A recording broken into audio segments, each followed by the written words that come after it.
अस्सलाम वालेकुम प्यारे बच्चों, मैं आपको ज़मीन करबला के बारे में बताने वाली हूँ।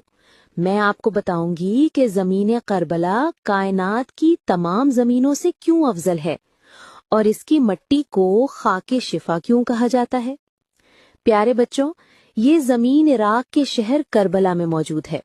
इमाम मोहम्मद बाक़िर अलैहिस्सलाम ने फरमाया, अल्लाह ने करबला की ज़मीन को खाना काबा की ज़मीन से 24,000 साल पहले खल्क किया और रोज़े क़यामत फरिश्ते करबला की ज़मीन को जन्नत में ले जाएंगे। अल्लाह ने करबला की ज़मीन को जन्नत की ज़मीन पर भी फजीलत दी है। जब इमाम हुसैन अलैहिस्सलाम और उनका काफिला 2 मुहर्रम 61 हिजरी को करबला की सरजमीन पर पहुंचा तो इमाम हुसैन का घोड़ा रुक गया। इमाम ने पूछा, ये कौन सी जमीन है, इसका नाम क्या है? लोगों ने अर्ज किया, ए फर्जंदे रसूल, इसे नहनवा कहते हैं।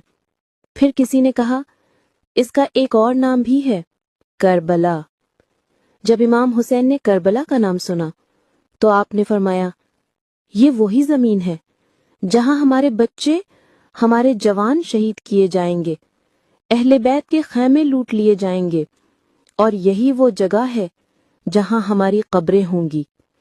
बच्चों, इमाम हुसैन ने ये जमीन बनी असद के कबीले से 60,000 दीनार में खरीदी और इमाम ने इस उजड़ी हुई जमीन को अल्लाह के दीन को जिंदा करने के लिए अपना सब कुछ कुर्बान करके हमेशा के लिए आबाद कर दिया। इसीलिए बच्चों, इस जमीन की मिट्टी को खाके शिफा कहा जाता है, क्योंकि इसके एक एक जर्रे में इमाम हुसैन अलैहिस्सलाम का खून शामिल है।